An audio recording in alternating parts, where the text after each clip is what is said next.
What up, Ninja Nation? It's your boy Scooter Ray here for another Car Chronicles Reviews. And what is Car Chronicles Reviews, you ask? Is where one, two, or three of the ninjas review TV, movies, games, conventions, events, anything, food, all of that. And today I am here to talk about Challengers. Yes, Challengers. The newest movie starring Zendaya. Hold on, I had the notes and then they went away. Starring Zendaya, oh my God, Mike Feist, and Josh O'Connor. Those are the main three of the movie. There's other people in the movie, of course, but those are the main three. And essentially, it's a sports, romance, it's something else. Like, I don't know. What's the name of the director? Luca Guadagnino? Sorry if I butchered the name. He's the director. Have I seen any of his movies? Because I would definitely say his art style with movies, the cinematography, the camera work, I enjoyed that. I definitely enjoyed the way it's shot, the way it looks. The acting itself wasn't bad. And no, I've heard of some of his other movies, but I have not seen it. If I had to give it a rating, me personally, this isn't my 100% bag when it comes to movies. You know, I'm more of the action, blowing things up. I like deep movies here and there, but me personally, if I had to rate this one, I would say a solid 7. Yeah, probably a solid 7. This is definitely a streaming movie for me. Not to say that it was bad seeing it in theaters or anything like that. It wasn't like it had to be seen on the big screen. It wouldn't surprise me that, because I know it's from Amazon MGM, it wouldn't surprise me if this was supposed to be a streaming movie at first, but due to the fact of Zendaya and her star power, it probably was like, maybe we'll turn it into a movie. Because I look at this along the lines of Saltburn, that it came out to theaters during the holidays, it hit Amazon early this year, and then boom, that's when everybody really talked about it. I think this movie had people talking because Zendaya's character, Tashi, she was supposed to have a threesome scene and this, that, and the third, and that had everybody kind of like, oh really? And this was before, like, that was like, I think just the steal that was released, that it was like, oh really? But yeah, so it wasn't bad and it wasn't great. It's just in between. That's why I give it a solid 7. Maybe even a high 6, but a high 6 would be a 6.5. I don't do the 0.8, 6 point. So a high 6 definitely is like, I stick with a 7. This will definitely make a better streaming movie to me. But to give you an overview of the story, Tashi Duncan, played by Zendaya, is a high school phenom when it comes to tennis. And she's, racking up the W's, racking up the fame, and she's holding off going pro because she does want to do school. And then that's where we meet Mike Feist's Art and Josh O'Connor's Patrick. They're best friends. They've been friends since they was 12. And the movie does a bunch of time jumping. The now is 2019. It goes back to 06. And then it does some time jumping in between 06 to I think 09 to 2011. Then of course 2019. And it's just things and without trying to give full spoilers, essentially Patrick's character was in love with Tashi first. He's been following her, he's been doing this, and then when they went to go see one of her matches, that's kind of when Art's character kind of fell in love with her too.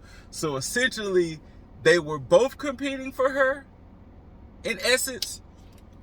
And of course, that led to the whole infamous scene that wasn't really much, but it kind of maybe exposed some other things. But then from there, she's very manipulative, and she's very goal oriented. And what happens is, like you saw in the trailer, she was playing a tennis match in school. So time jump a couple of years, they're in college. Patrick is in Pepperdine, while Tashi and Art ends up going to Stanford. And Stanford and Pepperdine, so at this time, so let me rewind. In the time of the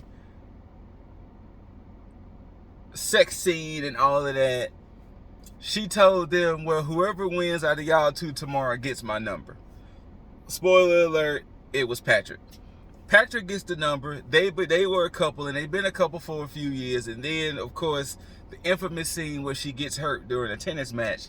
And it was something with her knee, and essentially it was bad enough to where it essentially took her out of tennis altogether. She still had a name because she was still help coaching and she was still in the scene. But as far as truly her playing days, it was really over with. And then once she had the injury, that's when, I guess you could kind of say Art kind of swooped on in there and became more of a friend to her then and her own boyfriend and things. And that's when they got together. You know, in wrestling terms, for my wrestling people, Edge, Lita, Matt Hardy. Kinda. So from there, of course, that's when Art and Patrick's relationship got a little strained. Things got weird. Tashi and Art moved on, had a life. Art became kind of this famous tennis player. He was trying to complete the cycle of winning Wimbledon.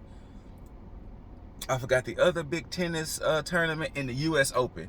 He won he won the Wimbledon a couple of times, and he won the other tournament a couple of times, but never won the U.S. Open.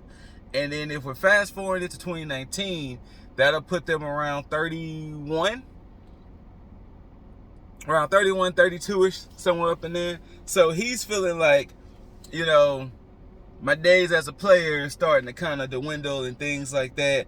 And it just kind of turns into a story of manipulation, a story of love, obsession, and things of that nature.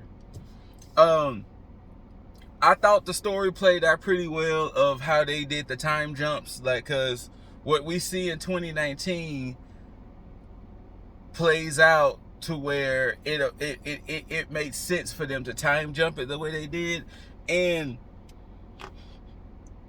I wonder, was this always supposed to have been a tennis movie as well? Because I feel like this could have been a regular movie, but I felt that they needed some flair behind it, and it was like, we'll set it in the backdrop of tennis. Bet. You know, so it kind of makes me wonder, was this supposed to always be a tennis movie? Did it just end up turning into a tennis situation? But overall, it was okay. It wasn't, I'm gonna go ahead and tell y'all, it wasn't as salacious and as just like rah as they made it seem. I'm not saying it was false advertising. I'm not saying they were trying to trick people, but it wasn't as like crazy as people think. I thought the three cast members acted the roles pretty well. Like I said, I thought it was shot pretty well. It's just overall, it was kind of like, for me. So, like I said, I give it a solid 7.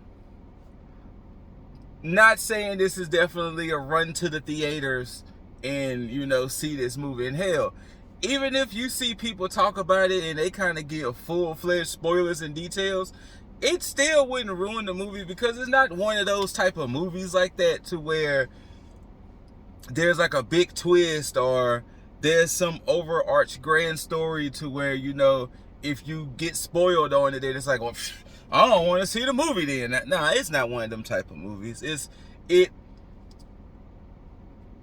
still can be spoiled for you and you can still enjoy it. you can still enjoy it. But yeah, Challengers, solid 7. Not saying you have to rush to the theaters and go see this. You could truly, truly, truly wait till it, since it's Amazon MGM, I'm pretty sure it's going to be on Prime sometime this year. I'm pretty sure you can wait to Prime. It won't hurt. You won't feel like you're missing anything. Like, it won't feel like you're missing out on the latest MCU movie or anything like that.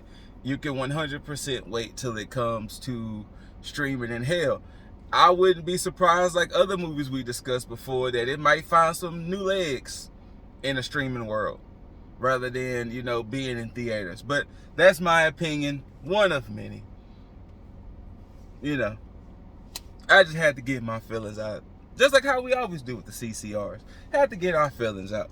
But yeah, whether you loved it, hate it, don't forget to rate it. Thumbs up, thumbs down, preferably thumbs up. Like, share, comment. Let us know what you thought about Challengers if you watched it. Let us know that if it's something you plan on watching. After you do all that, make sure you subscribe. And after you subscribe, tag that notification bell so you can be notified for when we post CCRs, Ninja Banters, Bonus Banters, Boss Reacts, LTSN Cafe, things like that. And we also got a gaming channel that we need to start adding more content to. LTSN Gaming, that exists in the world too, where gaming highlights and clips are on that as well. Check out all of that. Car Chronicles, reviews, Ninja Banters are always on Spotify and other places where you get your podcast from. Shout outs to Cosmic Boss, a run you miss. And until next time, we just trying to make the Ninja Village proud. Peace.